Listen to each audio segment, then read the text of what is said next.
my crucial thing about uncertainties. It's a relationship. It has to have a subject. Someone has to be uncertain about something. It's got a subject and an object. Then, of course, it's got things like how do you express it? Do you put it into numbers? Why are you uncertain? A source, a context, and all that kind of stuff as well. But the crucial thing is that there's a relationship. It has to have a subject and an object.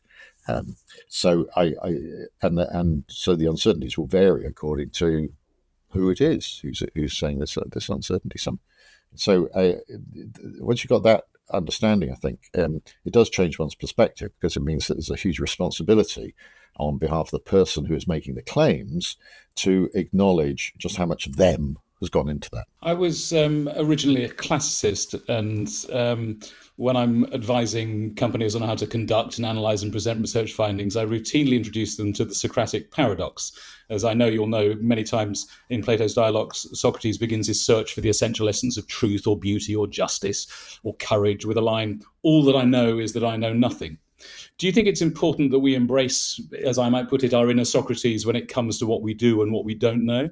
Yeah, absolutely. I mean, uncertainties is a nice definition. It's a consciousness of ignorance, and I really like that. It's very difficult. I mean, this is something you have to practice of being ignorant. I always wanted to be. If I was rich, I'd a professor of ignorance. I think would be a great title to be something like that. No, ignorance is called agnotology, is sometimes called. But I think it's a really important issue, because we're just ignorant, and whether, as I said, I talk about it in my book, whether in fact what happens is all, actually predetermined, it's all just mechanical, universe, it's all the will of God, all this.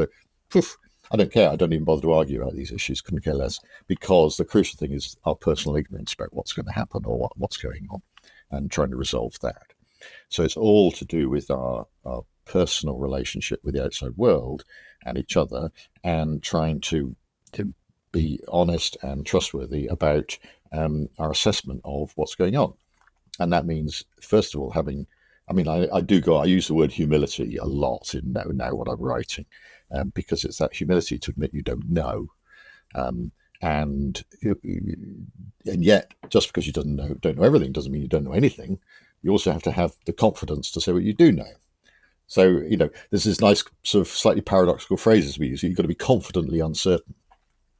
So, proclaim your uncertainty and not back off it at all.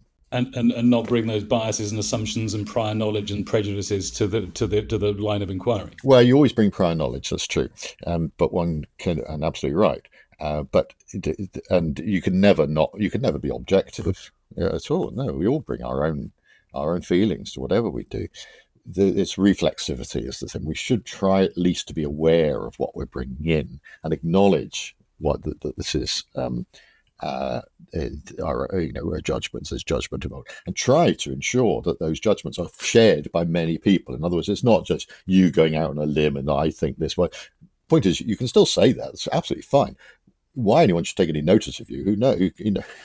So if you want to be actually both true to yourself, but also actually kind of have someone take any notice of you, deserve attention, then what you say, should be grounded on a basis of argument, of good argument that many people agree with. So it's always best, of course, if you have a view that you can justify and that other people are signed up to. So you're not just a lone voice in the universe, because I'm deeply suspicious of those. But there's still judgment there. There's still it's not self-evident. Almost nothing is self-evident in this area. To find out what kind of data storyteller you are, why not take our data storytelling scorecard? It takes just 2 minutes to complete and will give you a personalized report right away. Visit data-storytelling.scoreapp.com or follow the link in the show notes.